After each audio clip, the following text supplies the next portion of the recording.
बहुत सारे लोगों ने मुझसे पूछा कि मास्टर्स करने के लिए हमारे फ्रेंड्स आए हैं जर्मनी में, लेकिन उसके बाद क्या होता है इसके बारे में कोई भी नहीं बताता।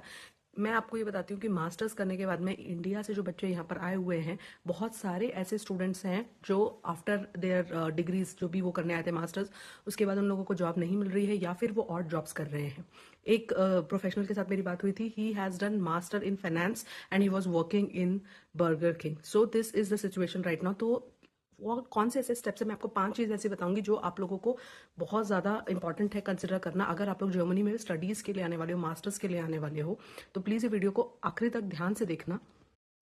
तो सबसे पहले इंपॉर्टेंट है लर्न जर्मन। में आप लोग बोलोगे बार बार ये मैडम बोलती रहती है लर्न जर्मन लर्न जर्मन, लेकिन ये एक सच्चाई है। जो भी मास्टर्स के लिए स्टूडेंट्स आते हैं वो इंग्लिश टॉट प्रोग्राम्स में जाते हैं, उस समय उनको रियलाइज नहीं होता है, लेकिन 2 साल ऐसे फटाफट से निकल जाते हैं और उसके बाद वो A1 A2 वाली जो जर्मन होती है कि इश हाइसर मयूरी इश वोना हियर, उससे काम चलने वाला नहीं है। आप लोगों को B1 या B2 तक का सोच करके आना है कि एटलीस्ट इंडिया से B1 करके आओ।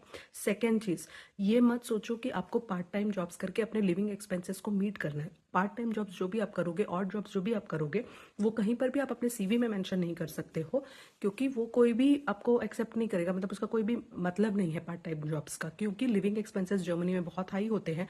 एक स्टूडेंट को एटलीस्ट 80,000 अप्रॉक्स, मतलब इसमें मिनिमम मैक्सिमम हो सकता है जैसे बच्चा वो एक्सपेंस करता है उस हिसाब से, पर नॉर्मली 80,000 तक का महीने का उसका एक्सपेंस हो जाता है, तो उसको पार्ट टाइम जॉब करना पड़ता है। तो इसके लिए पहले से आप प्लानिंग करो।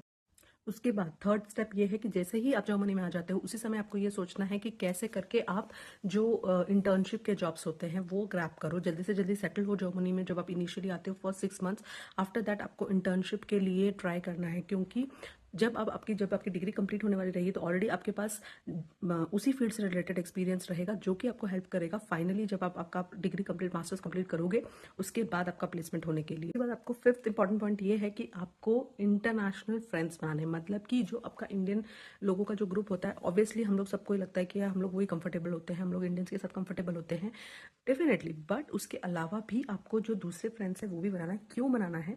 क्योंकि आपको जो भी नई नई चीज़ें हो रही है, क्या नया हो रहा है, वो लोग क्या कर रहे हैं जॉब्स के लिए, वो क्या अप्लाई कर रहे हैं, किस तरीके से आपका सीवी, बहुत सारी चीज़ें आपको पता चलेगी जो कि ऐसे आपको अपने कम्युनिटी के अंदर रहने से आपको शायद उतनी सारी इन्फॉर्मेशन नहीं मिल पाए, क्योंकि वो सब लोग भी उसी तरीके से सोचते हैं, उसी तरीके से काम करते हैं जैसे कि आप करते हो। तो इसलिए बहुत ज़रूरी है कि आप इंटरनेशनल जो आपके फ्रेंड्स हैं, जो आपके ग्रुप में हैं, उनके साथ अप्रोच करो, नेटवर्किंग करो, वो बहुत ज़्यादा इंपॉर्टेंट है।